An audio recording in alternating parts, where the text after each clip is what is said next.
Witajcie kochani, witam Was w naszym podcaście. Jest to podcast o życiu, o duchowości, o tym, co tu robimy na tym świecie.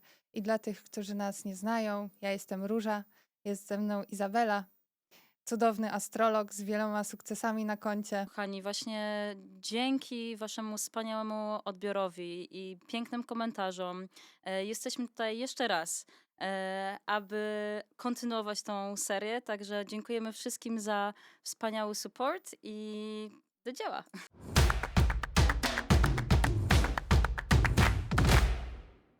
Wiele osób, które właśnie zaczyna interesować się astrologią, zadaje sobie jedno pytanie. Ile procent naszego życia jest tak naprawdę z góry zaplanowane, a ile mamy tej wolnej woli? Dziękuję ci, Róża. Wspaniałe pytanie. Za tym pytaniem podążałam wiele, wiele lat, także dzisiaj mam na nią odpowiedź. Mamy do 33% wolnej woli. To nie oznacza, że każdy człowiek będzie miał 33% wolnej woli, w zależności od jego horoskopu. Są to układy, o których tutaj nie będę mówić, bo musiałabym mieć też widzów, którzy rzeczywiście znają się na wedyjskiej astrologii, ale zależy to właśnie od człowieka i słuchajcie, jest to dobre, jeżeli nie mamy tak naprawdę tych 33%, bo w innym wypadku bawilibyśmy się tutaj w Pana Boga. A jak ludzie bawią się w Pana Boga, no to po drodze mogą popełnić wiele, wiele błędów. I tak zazwyczaj jest. Jeżeli w tych domach są benefiki, to znaczy, że osoba użyje tej wolnej woli dla dobra ludzkości, ale powiedzmy, jeżeli to są te złe planety, użyje to w sposób krzywdzący dla innych. A co w takim razie z manifestacją? Skoro jest astrologia i Mhm. mamy bardzo dużo naszego życia tak naprawdę zaplanowane, to gdzie w tym jest przestrzeń na manifestację? Czasami nasza karma nie jest do odwołania. W niektórych przypadkach, jeżeli coś ma się wydarzyć, musi się wydarzyć. I żadne remedia, żadne jakby tutaj manifestacje nie będą działały. A chociaż trochę? E, tak jak mówię, jeżeli coś już jest bardzo skazanego, to nie. Słynny B.V. Raman, który jest świetnym astrologiem, miał dziecko, które popełniło samobójstwo. I słuchajcie, robił mantry i widział, jak się to dziecko urodziło, on wiedział, co się wydarzy. Wyobraźcie sobie, jak on musiał krzyczeć w środku i jakby mając związane ręce, bycie astrologiem i niemożność pomocy swojemu dziecku jest straszne. Czyli on wiedział od samego początku, jak tylko to dziecko przyszło na świat? Tak, on wiedział o tym. Także jakby on wiedział, że jego mantresz, czyli że on nie będzie mógł robić mantry dla tego dziecka, żeby przetrwało, okej? E, Wykorzystał innych ludzi, którzy mieli dobry mantresz, który gdzieś tam by działał, ale nawet w momencie, kiedy oni to zrobili dla tego dziecka, to też nie pomogło. Bo pewne rzeczy są po prostu zapisane i jeżeli jest tam śmierć zapisana, to mało naprawdę mamy do gadania. Także astrolodzy mają ten ból, że wiedzą, ale nic nie mogą zrobić. Wiedzą, kiedy odejdzie ich partner i krzyczą w środku, ale nie mogą nic zrobić. Mm. A miałaś tak kiedyś, że podczas wizyty jakiś klient albo klientka wiedziałaś, że umrze, ale nie mogłaś tej osobie powiedzieć? Ostatnio miałam taką sytuację i no jest to też ciężkie. Staram się jak najlepiej doradzić takim osobom, co mają robić, ale są to ciężkie sprawy. I co wtedy mówisz takiej osobie? Żyj, korzystaj z życia, baw się. Co byś chciała, jakby gdzieś widzę w horoskopie, co by chciała robić na przykład i doradzam, zrób to teraz. Mm. Mm. No Ale, to ale, ale właśnie wiedzieć dla nas astrologów jest ciężkie. Mamy wielu bliskich, mamy przyjaciół, mamy swoich ukochanych i często nas rozrywa w środku. Bo możemy też zrobić mantrę, możemy zrobić remedia. Mm, Nie zawsze one działają, dlatego takie życie astrologa jest czasami bardzo no, smutne, można powiedzieć. I to musi być taka głęboka akceptacja pewnych rzeczy i jakby zaufanie do Boga, że wie, co robi i że pewne rzeczy po prostu muszą się wydarzyć. Ale wiesz, no jak możesz odpuścić śmierć swojego dziecka? Jak możesz zaakceptować takie rzeczy? Jesteśmy tylko ludźmi. No tak, ta wiedza może być błogosławieństwem, ale może być też przekleństwem. To jest jedno, jakby to jest to dwa w jednym. Jest to błogosławieństwo, jest to przekleństwo. Jeżeli wiedzisz, co się z tobą stanie, jak umrzesz, możesz po prostu przeżywać gdzieś tam swoją śmierć i gdzieś się nad tym pochylić i poszlochać parę nocy, że tak powiem. I ty tak zrobiłaś? Tak, miałam takie sytuacje. Miałam sytuację, kiedy wiedziałam już, że moja ex do mnie nie wróci i zadzwoniłam tylko do niej, aby zapytać się, czy jeszcze możemy się umówić na mm, randkę, podczas kiedy wracałam z Azji, czy już jest zajęta. A miałam takie właśnie myśli, że jest właśnie zajęta. Więc zapytałam się właśnie, czy już ma randkę z kim innym. No i okazało się, że ma. Mhm. I był to dla mnie taki szok. Było to ciężkie i no, wiadomo, tak jak wszyscy ludzie przeżyłam. Czy my możemy sobie wybrać w naszym życiu, co chcemy robić? Na przykład powiedzmy, że bardzo marzę teraz o tym, żeby być aktorką. Mhm. I czy mogę to po prostu sobie wybrać jako moją ścieżkę? Ciekawe pytanie. Jak najbardziej są rzeczy, które możemy wybrać, ale nie możemy sobie wybrać partnera, nie możemy sobie wybrać rodziny. Jedyną rzeczą, jaką możemy sobie wybrać, no to jest właśnie praca. O, naprawdę. Tak. Ale, mm, ale ta praca będzie dalej miała jakieś okoliczności karmiczne, jakie miała mieć. Ok? Czyli tych okoliczności karmicznych nie zmienimy.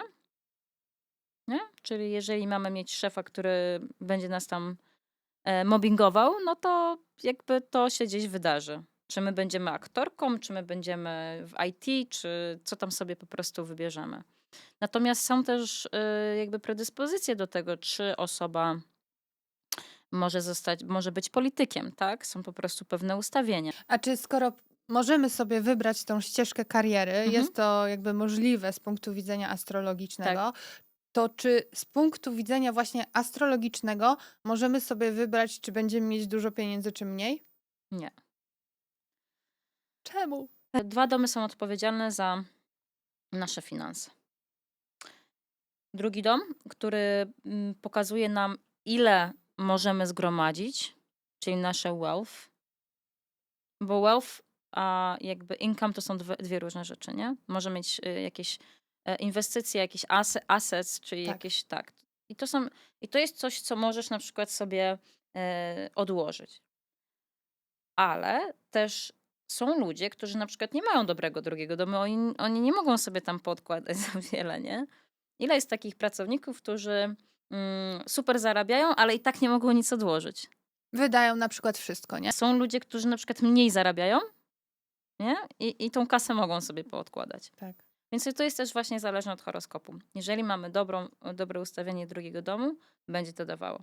Jeżeli na przykład możemy mieć 11 dom bardzo silny i na przykład bardzo dużo zarabiać, no ale jak już jest to duże zarabianie i ten drugi dom nam nie służy, no to ciężko jest nam po prostu odłożyć. Czyli niektórzy mogą mieć tak, że są w stanie mieć bardzo duże zarobki, ale nie budują tego bogactwa po Tak. prostu. Jak to jest, że niektóre osoby wiedzą, że są danym znakiem zodiaku i w ogóle im się to nie sprawdza? Ludziom się to nie zgadza, bo patrzą się tylko na datę urodzenia. A po dacie urodzenia jakby widzimy tylko ten słoneczny znak, która jest tak naprawdę duszą, więc co dusza pragnie. To nie jest wystarczające. Musimy spojrzeć na swój ascendent. To są dobrzy tropikalni gdzieś tam western astrologers, którzy rzeczywiście się znają. musi być to już większa wiedza. Przede wszystkim oni opierają się na tranzytach, gdzie w astrologii wedyjskiej rzeczywiście mamy system planetarny. Czyli to, Kiedy czym ty się zajmujesz? tak, tak. W Western Astrology jest dużo samouków, którzy oferują swoje usługi, ale ile oni mogą powiedzieć? No mogą powiedzieć bardzo dużo na temat cech charakteru, ale żeby już gdzieś tam dojść do tego, do przewidywania i no to jest ciężej. Mi było ciężej, tak? Bo chodziłam i mówiłam, to się wydarzyło, nie, nie, nie, nie, nie, tak? Także no nie było to dla mnie. Jak poznałam astrologię wedyjską, to wtedy właśnie zobaczyłam ten system planetarny, te czasy tych planet, które są aktywne i na podstawie tego mogłam określić, kiedy dany event się wydarzy. Czyli jest bardziej dokładna ta astrologia wedyjska. Wiesz co, no ja bardzo nie lubię krytykować moje lepsze, twoje gorsze, tak? Czy astrologicznie jest na przykład najlepszy czas na wzięcie ślubu? Tak, na pewno jakby jeden miesiąc, który musimy omijać, jest to miesiąc, w którym się urodziliśmy. Dlaczego? Jest to czas, w którym em, ja i Bóg jesteśmy w połączeniu, czyli jakby to moje urodziny są połączone z Panem Bogiem, bo On w tym momencie jakby zesłał nas tutaj na ziemię. Więc ten czas powinien być tylko zarezerwowany dla mnie i dla Pana Boga. Jeżeli weźmiemy ślub w tym samym miesiącu, no może nam się po prostu dobrze nie układać. Ale jest szansa, że jednak się dobrze ułoży, jak już ktoś wziął ten ślub jednak? Też zależy może gdzieś tam od horoskopu, ale po prostu najlepiej to omijać. Czy w czyimś astrologicznym czarcie widać na przykład orientację? Tak, widać orientację i pokazuje to chart. Też w D9 można zobaczyć właśnie, czy nasz partner jest homoseksualny albo bi, powiedzmy. No i wtedy mamy te niespodzianki. Albo nie, albo fajnie, nie? Że jak jesteśmy homo, no to wtedy dla No to nas... wtedy spoko. No to super. No gorzej jak my jesteśmy gdzieś tam homoseksualni, a nie mamy w czarcie tego, że ktoś jest. A czy na przykład zdarzyło ci się, że kiedyś widziałaś, że na przykład jakiś mąż twojej klientki ma takie ustawienie? Nie zdarzyło mi się, bo nie miałam takiej wiedzy przez długi czas. Jest to wiedza, którą nabyłam ostatnio, także nie miałam jeszcze jakby możliwości sprawdzenia. Gdzieś tam z paroma osobami, które wiem, że są gej, to Przetestowałaś. przetestowałam i to działa. Poza tym, no, też właśnie można gdzieś u siebie w czarcie zobaczyć, czy się jest gej. Na przykład Mars w 7 albo w 2 domu to też takie jest znaczące. Czy jako astrolog jesteś w stanie komuś powiedzieć, ile będzie miał partnerów w życiu? Tak. Jest tam liczba. Jest tam dokładna liczba. Jest tam dokładna liczba, tak. Wow. Najbardziej to działa w momentach właśnie ile ktoś miał ślubów, to jest wtedy bardzo łatwo to zrobić. Trochę gorzej w związkach, ale mówimy, że związek liczymy te minimum 2 lata. Okej, czyli na przykład 6 miesięcy to nie jest Nie. związek. To nie. Musi być tak 2 lata, żeby to określić. Wiesz co, no niewiele ludzi chce w ogóle wiedzieć takie coś. No chciałabyś wiedzieć, czy będziesz rozwódką i ile Okej, razy? teraz 4 i jeszcze 3 i będzie Tak, koniec. jeszcze 3 i dojdziemy do Pisces i Wenus będzie szczęśliwa. Zajebiste. Także no można tak też do tego podejść, nie? Że jakby okej, dobra, będzie 3, a tutaj będzie Wenus w tym znaku, a jak dojdzie do Pisces, to wtedy zaczyna się twój szczęśliwy czas. Nie wiem, czy bym chciała to wiedzieć, no bo już bym tak każdy związek dawała, wiesz, na skreślenie. No to już bym powiedziała, dobra, zakończmy ten, niech przyjdzie następny, a jak już tam by się zadziało, co miało zadać, no to okej, to poczekam na Pisces, nie? Na No ryby. jednak, kurczę, człowiek lubi wierzyć w to, że ten partner, z którym jest teraz, to już jest po prostu ten Tak, jedyny na tak. całe życie. Dlatego słuchajcie, nie należy takich pytań po prostu zadawać. Niewiedza też jest dobra. Uważam, że pewnych pytań się po prostu nie zadaje. Ja na przykład byłam ciekawska i parę pytań za dużo zadałam i musiałam sobie z tym poradzić. Izabela, powiedz mi, co symbolizują dane planety w naszym horoskopie? Bo ja na przykład wiem tylko to, że Wenus to jest na przykład piękno, miłość, Pieniądze. wszystko co piękne w życiu ogólnie, pieniądze i tak dalej, dobrobyt. Saturn, no to jest praca, ciężka praca, to jest sędzia. Jakby on, ty masz pięknego Saturna w 6 domu, więc bardzo ciężko dobrze pracujesz. To jest mega cecha. Mam nadzieję, że mój pracodawca to słyszy.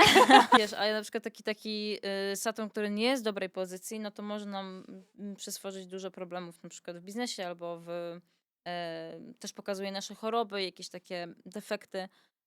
Także to jest cięższa planeta. Ketu planeta to jest taka planeta duchowości, więc jeżeli ona na przykład płynie, no to musimy po prostu bardziej się skupić na sobie i wejść w siebie. No i Jupiter jest przepiękny. Nawet jeżeli będziesz miał wszystkie planety złe w horoskopie, Jupiter, jeżeli jest dobry, może uratować twoje życie.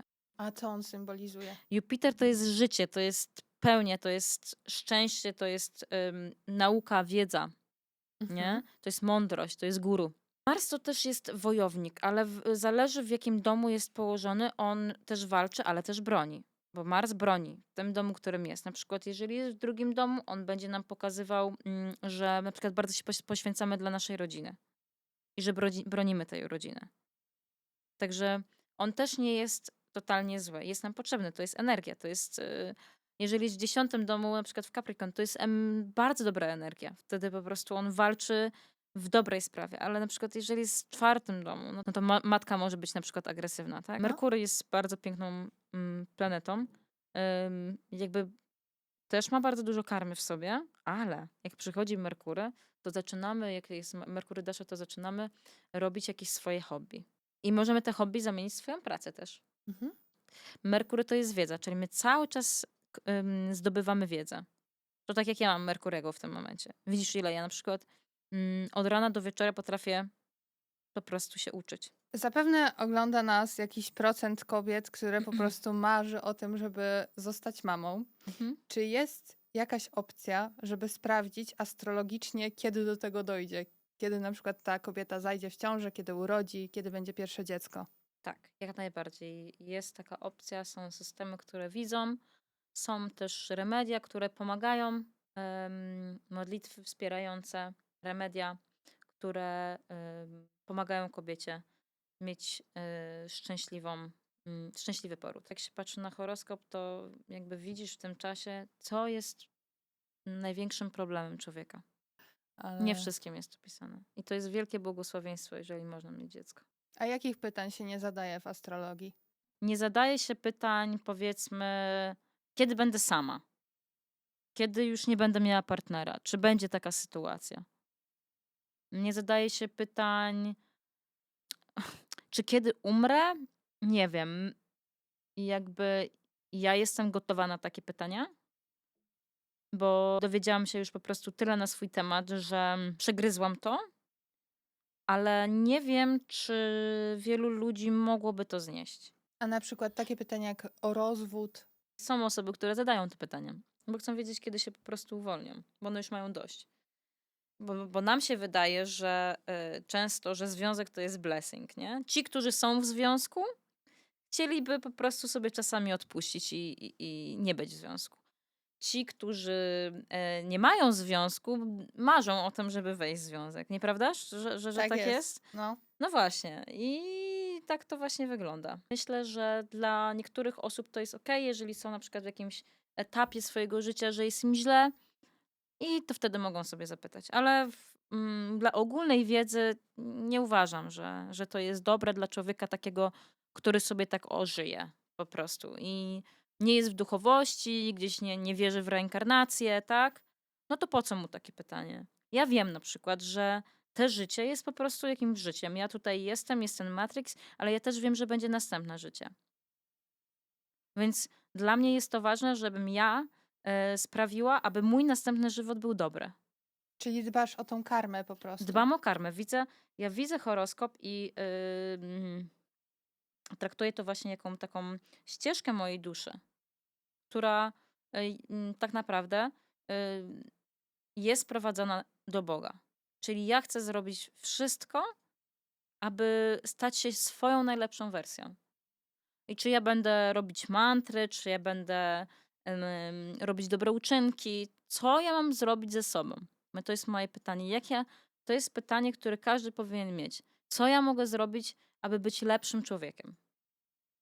Czyli idąc do astrologa, lepiej nie zadawać pytania, co się wydarzy, tylko jak mogę poprawić siebie, jak mogę ulepszyć swoją karmę, tak? Tak, jak mogę po prostu zbliżyć się do Boga? Jak mogę polepszyć swoją karmę? Co mam zrobić, żeby było po prostu, żebym stał się lepszym człowiekiem?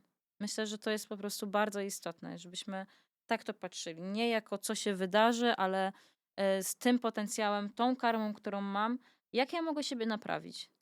Co ja mogę zrobić po prostu dla siebie, dla świata dobrego? Wiesz, bo tylko chcąc znać swój czart, czy ja będę bogaty, kiedy ja wyjdę za mąż, czy po prostu takie bardzo ziemskie rzeczy, okej, to jest ważne. Ja rozumiem, że to jest ważne dla ludzi i okej. Ale również ważne powinno być to, kim ja tutaj jestem tak naprawdę. Kim ja jestem? Co ja mogę zrobić dla świata, co ja mogę zrobić dla siebie, aby być najlepszą wersją. Też jaką mam misję pewnie w tym Tak, jaką życiu. mam misję, tak? To są istotne pytania. Często jest tak w naszym życiu, że trafiamy naprawdę na toksyczne związki, na Mhm. przykład na narcyzów. Czy astrologicznie ma to w ogóle jakiś sens? Czy to jest jakaś karmiczna lekcja? Myślę, że jest to często lekcja stawiania granic. Jest to lekcja kochania siebie. I myślę, że w jakichś układach, kiedy nie mamy swojej własnej wartości, taki narcyz przychodzi i jakby my zaczynamy tą wartość budować, bo musimy wiedzieć, gdzie są nasze granice. Więc na pewno nie jest to bez powodu, że ktoś przychodzi do naszego życia. A czy często takie związki, na przykład to mogą być jakieś osoby, które były w naszym poprzednim życiu i teraz powróciły? Wiesz co, tak, na przykład jeżeli Wenus jest połączona z Rahu albo Wenus jest połączona z Ketu, są to bardzo karmiczne związki. Coś niedokończonego na przykład. Coś, co jeszcze nie zostało rozwiązane i oni tutaj do nas przychodzą, żeby nam dać tą lekcję. Mhm. I mało tego, my się jeszcze umawiamy z tymi osobami. My się jeszcze z tymi osobami umawiamy, że w tym życiu właśnie ty przyjdziesz i mi dasz ból.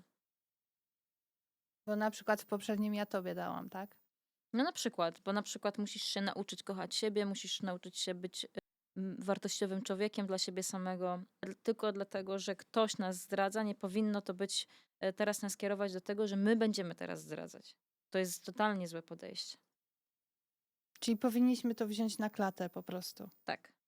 Ja nie doradzam, że ta osoba ma zostać z tym człowiekiem oczywiście, nie? Ja mówię tylko, że po prostu karmicznie. Ja mam takie podejście, że jeżeli ja bym zobaczyła w horoskopie, że ktoś mnie zdradza, bo ja zdradzałam, to mam do tego jakąś wyrozumiałość. Co ja z tym zrobię? Czy ja będę dalej z tym człowiekiem, mimo tego, że mnie zdradził? No to już jest taka kolejna kwestia, nie? Mhm. Czy są jakieś sygnały, po których jesteśmy w stanie rozpoznać, że jakiś związek jest karmiczny? Może niekoniecznie patrząc w horoskop, ale tak po prostu obserwując ten związek. Wiesz co, to jest takie uczucie, ja już cię znam. A miłość od pierwszego wejrzenia? No właśnie ta chemia, nie? Że ja tak bardzo chcę, że ja w tym momencie, wiesz, mi się wydaje, że ja po prostu tak pragnę i kocham tą osobę. To jest właśnie to. Mhm. Tak jak ten motylek, szczęście, człowiek, te wszystkie reakcje, to jest właśnie ta reakcja po to, abyśmy właśnie wkręcili się w tą osobę Mhm. i żebyśmy odrobili z nią karmę. A w takim razie takie niekarmiczne związki czym się... I w ogóle po co są na przykład niekarmiczne związki? Na przykład, bo ktoś miał dobrą karmę. Aha, I Okej? wtedy może być wszystko git. Tak, oczywiście. Mhm. Nie jest tak, że wszyscy muszą cierpieć tutaj i mieć źle. Jeżeli atma karka, czyli nasza dusza jedzie do D9 w Skorpionie, wtedy widać, że osoba na przykład będzie kochać dwóch partnerów. 2 naraz? Dwóch naraz. Mm. No i co teraz? Czy zaakceptować tą osobę, bo ja tą osobę kocham? Czy może nie? Czy może... no właśnie, co zrobić w tym momencie? Ja nie wiem, ja Co nie wiem. zrobić, nie? To jest ciężki temat. Wiedząc, że ta osoba tak naprawdę może kochać te dwie osoby. Czy ja do tego dołączam? Do tego trójkąta No tak, miłosnego. tak. Bo ja tą osobę kocham. Mm. Czy nie? Czy ja po prostu się pakuję i jadę? Czy ty jako astrolog się modlisz? Tak. A jak się modlisz? A więc co moim obowiązkiem jest tak naprawdę, wiesz, astrologia tak naprawdę to jest duchowość. I ja wiem, że wielu ludzi gdzieś postrzega to troszeczkę inaczej, ale w astrologii wedyjskiej jest to po prostu powinność do tego, aby mieć praktyki duchowe, żeby sobie radzić z ludźmi, żeby sobie radzić z tą całą energią. I to jest fajne pytanie, które zadałaś, wiesz, bo przychodzą do mnie ludzie i ja powinnam i muszę zrobić prasznę, czyli jakby ten kosmogram tej chwili, żeby zobaczyć, czy ta osoba w ogóle powinna mieć ze mną czytanie. Jest ta odpowiedzialność moja, że ja wezmę jego karmę. To czy ja potrzebuję jego pieniędzy, żeby zepsuć sobie życie? Czy, że tak powiem, ta kwota, którą ja biorę, jest warta tego, abym ja wzięła ciężar jego grzechów? Nie. I jeżeli astrolog tego nie robi, no to przede wszystkim zacznie mieć problemy w życiu, bo dając porady, dając jakby ulgę tej osobie, gdzie Bóg się nie zgodził, my bierzemy jego ciężar na siebie. Także niezwykle ważne jest to, aby sprawdzać, czy tak naprawdę możemy przeczytać dany czart. Jeżeli nie, proponujemy tej osobie, aby odmówiła pewną modlitwę, mantrę i wróciła na przykład za 3 miesiące. A jak można się modlić, żeby wyczyścić swoją karmę? Jest to Róża, dobre pytanie. W momencie, kiedy przychodzi do mnie klient i ja widzę na przykład malefiki w 12 domu, zapytam się jego, aby wykonał pewien proces modlitwy. Czyli na przykład, jeżeli jest chrześcijaninem, no to zapytam się jego, czy możesz odmówić zdrowaśki. No a na przykład jeśli chodzi o inne religie, a na przykład jeśli ktoś jest bardziej otwarty, tak, światopoglądowo, jeśli ktoś się nie identyfikuje za bardzo z religią chrześcijańską, to co na przykład takiej osobie jesteś w stanie polecić? No to wtedy, wiesz, jest dla mnie troszeczkę łatwiej. Możemy na przykład polecić postać Lakshmi, tak? Czyli żeby ona się zajęła właśnie tymi finansami, albo tantryczną też postać Lakshmi, czyli Kamala. Na polu hinduistycznym jakby jest mi o wiele łatwiej, bo rzeczywiście dużo pracuję z bogami hinduistycznymi na co dzień.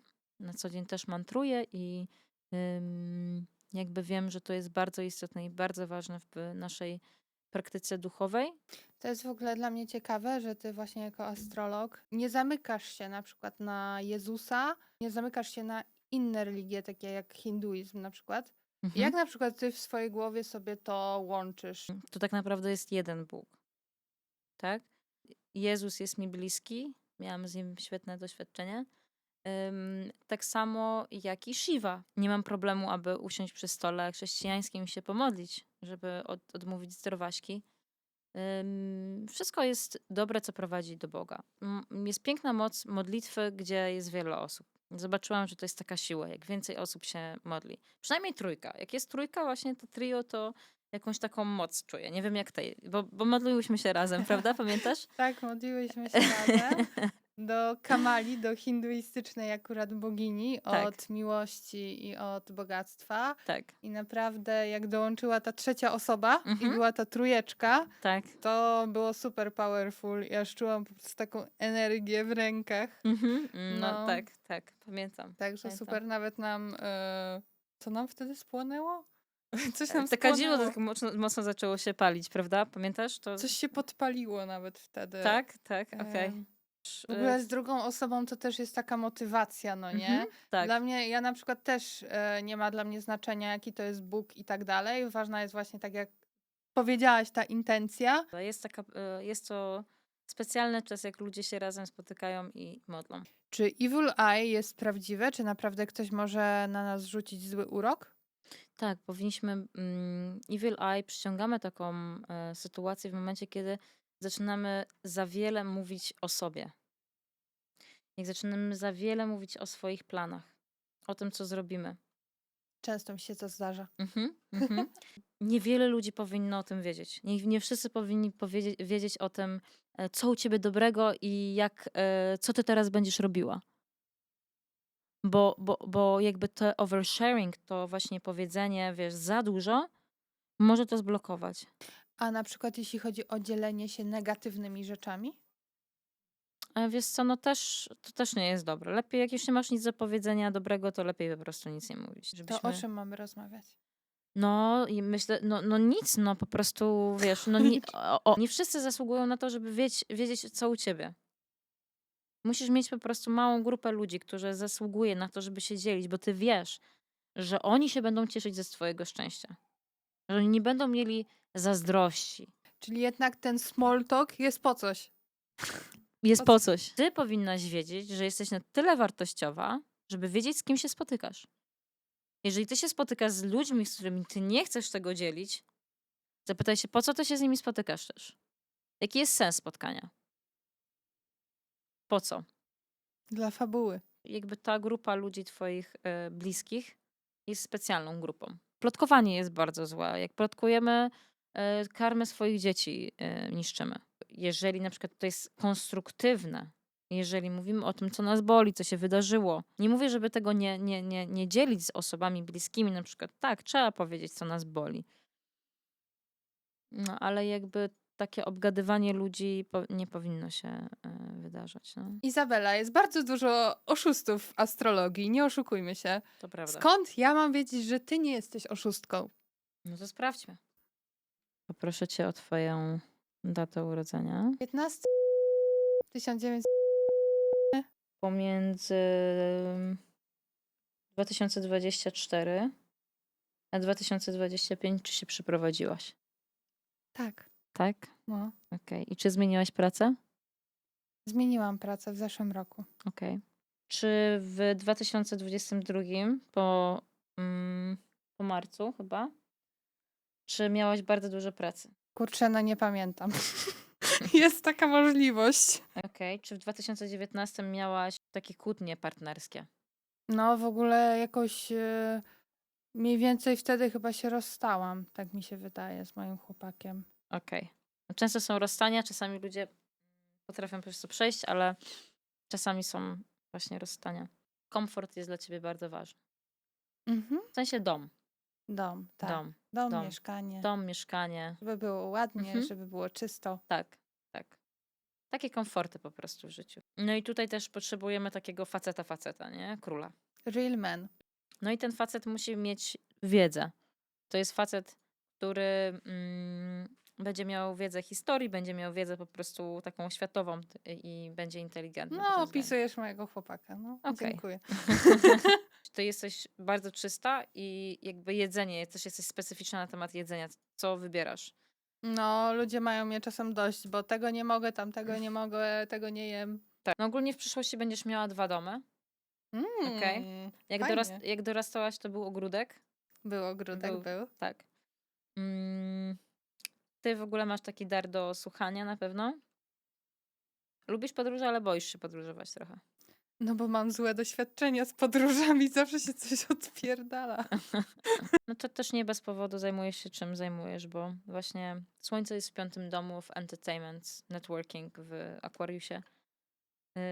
Także wszystko, co jest związane z mediami, ale nie tylko. Teraz jest Rahu Wenus, także bardzo dobrze by było, gdybyś właśnie w tej Wenus Dasha użyła Kamala mantry, abyś mogła jakby zwiększyć swoją harmonię, wiesz, jakieś po prostu pieniądze czy przyciąganie. No to super, no to bardzo dużo potrafisz powiedzieć, no to jestem, no nie powiem, że jestem zaskoczona, bo to nie jest pierwszy raz, kiedy robisz mi Tak. czytanie, ale rzeczywiście te twoje predictions czasem są wręcz oszałamiające.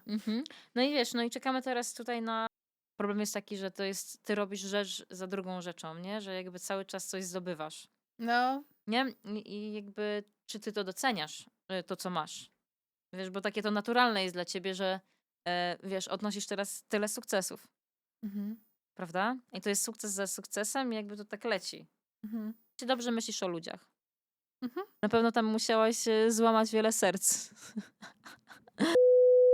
Izabelo, moja droga, Tak. po czym można rozpoznać dobrego astrologa? Mhm. Dobry astrolog sprawdzi przede wszystkim na początku, czy może mieć z sobą konsultację i czy może ci pomóc. Tak jak wcześniej wspominałam, jest to temat taki, czy jakby jest ta zgoda, czy ja wezmę twoją karmę. Jeżeli ja mam twoją karmę wziąć, to ja nie chcę. I polecę tobie po prostu mantrę, którą musisz recytować, żeby powrócić do mnie i mieć ze mną czytanie. No to już jest, wiesz, zależne od ciebie, czy ty będziesz chciała coś takiego zrobić. Ale nigdy na pewno mantry czy modlitwy nie zaszkodzą. Na pewno oczyszczą naszą duszę. Dobry astrolog przede wszystkim jest szczery i chce twojego dobra, czyli on chce tobie pomóc. Tutaj nie chodzi tylko o predictions. Tu nie chodzi tylko o to, żebym ja tobie powiedziała, co się wydarzy. Ja chcę ci pokazać, kim jesteś, gdzie jest ten punkt, gdzie musisz po prostu, nad czym musisz popracować. No i tak z wiedzy, którą mam, jakby polecić tobie remedia, które zbliżą ciebie do Boga i jakby usuną twoją negatywną karmę. Czasami nie usuną jej w pełności, ale będą poduszką. Czyli ten upadek nie będzie taki bolesny. Czasami nie, że wszystko odejdzie, ale że no upadniemy, ale będzie ta poduszka, która będzie nas podtrzymywać. No. Dobry astrolog też będzie się oczyszczał, czyli on będzie miał pewną praktykę duchową, tak? Czyli ta osoba ma jakiś styl życia, że nie je mięsa na przykład, że dba o siebie, że dba o swojego ducha. Przed spotkaniem będzie się modlił, będzie miał jakieś tam mantry, praktyki oraz po spotkaniu, żeby się też oczyścić. To jest ważne. Ja nie pierwszy raz miałam taką sytuację, że moja klientka miała bardzo dużo malefików w 5. domu i zaczął mnie boleć brzuch. I to jest takie coś, że jak spotykamy tą osobę, to po prostu tak jest. I to jest takie dziwne doświadczenie, dlatego no, trzeba sprawdzać właśnie z kim można obcować. Astrolog nie weźmie od ciebie pieniędzy, jeżeli widzisz, że po prostu tam jest jakaś karma. A powiedz mi, bo skoro właśnie jest tak, że niekoniecznie jesteśmy właśnie tym naszym słonecznym znakiem Tak. według astrologii, to czy jest tak, że mamy rzeczywiste takie nasze urodziny w tym samym dniu, kiedy się urodziliśmy naprawdę? Super pytanie. Dzięki, że o tym mówisz. To właśnie muzułmanie do wedyjskiej astrologii wprowadzili to, że jest tylko ten solarny progres, czyli po prostu tylko słońce. A gdzie jest matka? Czy my możemy powstać bez matki? Nie, nie możemy. To dlaczego czcimy jedynie urodziny w momencie, kiedy słońce było w tej pozycji? No to jest niezgodne. Musimy celebrować nasze urodziny w momencie, kiedy słońce i księżyc były w takiej samej pozycji, jak się urodziliśmy. Czyli ten księżyc w ogóle będzie w innej nakszatrze. I to ja to miałam te urodziny, jakby. To jest coś, co dowiedziałam się dopiero w tym roku. Także ja obchodziłam swoje urodziny i to było coś przepięknego. To było spotkanie właśnie moich kosmicznych rodziców, tak to czułam. Zresztą osoba, która ze mną była, właśnie dotknęła gdzieś tam moich rąk i zobaczyła tych rodziców. To było też niesamowite. Także to jest czas, kiedy Bóg cię słucha. Twoi rodzice kosmiczni cię słuchają. To jest przepiękny czas. Każdy powinien mieć taką możliwość, aby spotkać się ze swoimi rodzicami i powiedzieć, i się modlić, i powiedzieć, czego tak naprawdę chcą, i zrobić odpowiednią pudżę do tego. Ja takiej pudży nie robię, Co to jest oczywiście. pudża? No takie modlitwy, taki po prostu rytuał. Mhm. Nazywa się Abhishekam. I jest to właśnie błogosławieństwo na cały rok. Czym jest tak naprawdę czart astrologiczny? Czy to jest na przykład jakiś kod do naszego losu? To jest dosłownie kontrakt naszej duszy. Więc fajnie patrzeć ten kontrakt. Co my tam, jak my się tam dogadaliśmy? Co się wydarzyło? Co my możemy właśnie zrobić z tym kontraktem? Jak tam najlepiej zagrać z tym wszystkim? Jak my już znamy, widzimy ten kontrakt, widzimy swoje słabości, nie? Żebyśmy, że tak powiem, nie żyli jak zwierzęta. Czyli żebyśmy jakby nie tylko, że jemy, śpimy, uprawiamy seks, idziemy do pracy. Tylko tam coś jest więcej, nie? Mhm. Tam jest jakaś praktyka duchowa też, którą trzeba zachować. Znaczy trzeba, dobrze by było. Nie wiem jaka, dla każdego może być to inna, ale żeby to połączenie było i żeby jakby nie zapominać o tym. I żyć po prostu wedle jakiejś morali. Skąd mamy wiedzieć, jaki jest cel naszej duszy? Dobra. No jest to związane z naszą atmakarką, czyli to jest najważniejsza planeta w naszym horoskopie. Jeżeli jest w 7 domu, no to jest właśnie służenie gdzieś tam partnerom, czyli doświadczanie życia poprzez bycie z partnerami. Oni nas uczą, inni ludzie nas uczą. I pomimo tego na przykład, że jest Mars w 7 domu, on chciałby żyć w celibacie, ale nie może. Czy to jest twoja historia? Tak, to jest moja historia. To jest prawda. Mars w 7 domu powoduje to, że mamy po prostu, jesteśmy zależni od partnera. Partner wstaje, jest zadowolony, my też będziemy zadowoleni. Jakby my reagujemy bardzo na jego humor. Mhm. Wiesz, po prostu chcemy, żeby był szczęśliwy. A jak masz atmakarkę w pierwszym domu na przykład, to doświadczasz tego, że jesteś królem. Że twoje życie jest wow, masz wszystko, wiesz, że ludzie są właśnie koło ciebie, że tacy ludzie, jak mają Marsa w 7 domu, no to właśnie oni tobie mogą służyć, prawda? A dużo jest takich ludzi, że po prostu patrzysz na ich horoskop i myślisz sobie, kurde, no wygrali życie. Tak, tak, no jakby, wiesz, wygrali życie, każdy będzie coś miał. Wiesz, na przykład super horoskop, ale on nigdy nie będzie miał oświecenia, tak? Bo król nie może mieć oświecenia. On musi po prostu robić jakieś tam decyzje, tak, które mogą być niedobre dla innych ludzi, ale będą dobre dla jakichś tam ludzi, tak? Więc jakby król nigdy nie dostanie mokrzy. To jest jego jakby minus, ale jeżeli chodzi o pleasures w życiu, o jakby doświadczanie, jakby posiadanie, bardzo dobrze. Czyli życie w tej Mai, w tej iluzji, to wtedy jest okej, tak?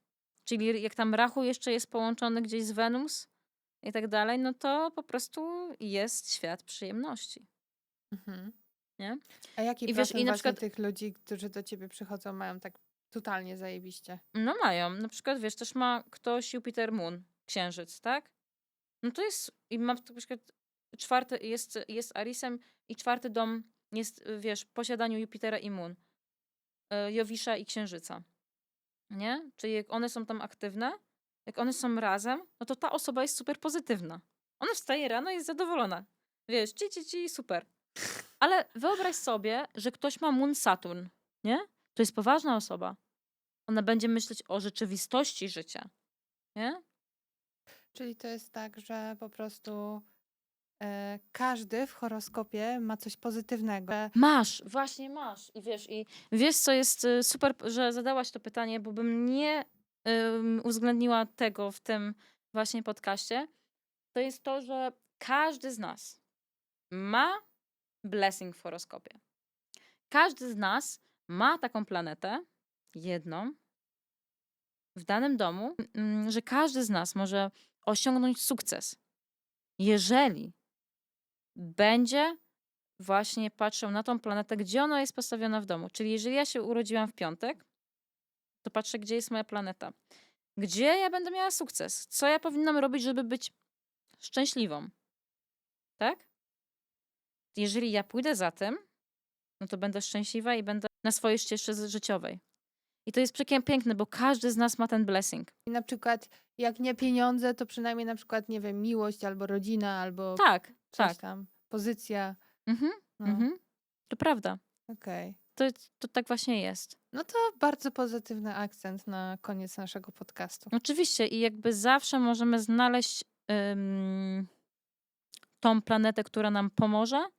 Powinniśmy zawsze jakby w astrologii szukać rozwiązań, szukać remedii na to, co u nas się dzieje, żeby mieć przynajmniej, jeżeli totalnie nie rozwiązać problemu, to mieć tą poduszkę, żeby nam po prostu było troszeczkę lżej. Ciekawy jest temat, który kiedyś ostatnio w rozmowie ze mną poruszyłaś, że każdy z nas ma takie dwa obszary, które można sobie po prostu darować, machnąć ręką, że Tak, nigdy tam nie będzie idealnie. tak, to Na prawda. przykład mogą być to właśnie przyjaciele, albo mogą być to pieniądze, albo związki, albo relacja z matką, z ojcem. Tak. Zawsze jest taki obszar, gdzie po prostu można już se darować, Darować. ale to właśnie nie znaczy, że te inne obszary nie będą Tak. fajne. No bo widzisz, to właśnie tak jak powiedziałaś, jakby możemy wykorzystać inny obszar, my możemy robić coś innego. Jeżeli moje związki nie wychodzą, ja się staram i staram i staram i cały czas coś jest nie tak, nie? No okej, zrobię remedia i tak dalej, wiesz, zobaczymy, może mi pomoże, nie? Mhm. Ale jak są pewne ustawienia, że nie, no to ja robię coś innego po prostu. Coś, co będzie sprawiało, że jestem szczęśliwa. Ile jest kobiet na świecie, które po prostu cały czas są nieszczęśliwe w tych związkach? No ile? Mnóstwo, tak? Jakby są remedia na to, jeżeli mamy pewne ustawienia w horoskopie, możemy sobie pomóc. Możemy sobie pomóc. Są na to pomysły, że tak powiem. Ale czasami nasza karma po prostu jest inna. Nie mówię, że wielu z nas, ale są takie osoby, które mają specyficzną drogę. Jeżeli należysz do tych ludzi specyficznych, którzy, wiesz, takich outsiderów, można powiedzieć, nie? Mm, to nie powinno się to uznawać za coś złego, tylko po prostu zobaczyć to jako coś pozytywnego, że nie musisz się wbijać cały czas w tłum. Ja pamiętam, że ja cały czas chciałam być normalna. Normalna, nie? Żeby jakby pasować do wszystkich, że przecież ja chciałam, wiesz, no po prostu być tak jak wszyscy. No okazało się, że nie da rady. Że to po prostu bycie ze wszystkimi nie sprawiało to, że byłam lepszą wersją siebie. Ale jak poszłam właśnie w tą swoją, w swój rozwój, to zaczęło się po prostu dziać u mnie dobrze w życiu i znalazłam swoją drogę. I wierzę, że jest, może nie bardzo dużo, ale że są tacy ludzie, którzy właśnie czują się outsiderami i cały czas próbują się wpasować. Nie? A jest to odwagą, żeby po prostu nie pasować. Dobrze, kochani, to by było na tyle na dzisiaj. Dziękujemy Ci, Izabela, za te piękne życiowe lekcje, jak zwykle po prostu niezawodna. I zachęcam Was wszystkich do łapkowania, udostępniania, komentowania, subskrybowania. Na pewno tutaj będzie więcej tego typu treści. I nie wiem, czy jeszcze chcesz coś dodać od siebie na koniec? No na pewno, wiesz, na pewno zbieram dla was wiedzę z taką z dawnych pism od wspaniałych guru. Są to jakby moje wieloletnie poszukiwania tej wiedzy, więc nie jest to, co ja sobie gdzieś wymyśliłam, tylko biorę tą wiedzę od wspaniałych ludzi, wspaniałych guru, którzy pokazują ścieżki życiowe i są wspaniałymi astrologami, także również dziękuję im za tą wiedzę, że mogę się z wami właśnie podzielić dzisiaj tym, czego się od nich nauczyłam. No i oczywiście w następnym odcinku będzie tej wiedzy więcej. Zapraszamy was do kolejnego odcinka. Kiedy? Nie wiemy. Zawsze jest spontan, także zapraszamy.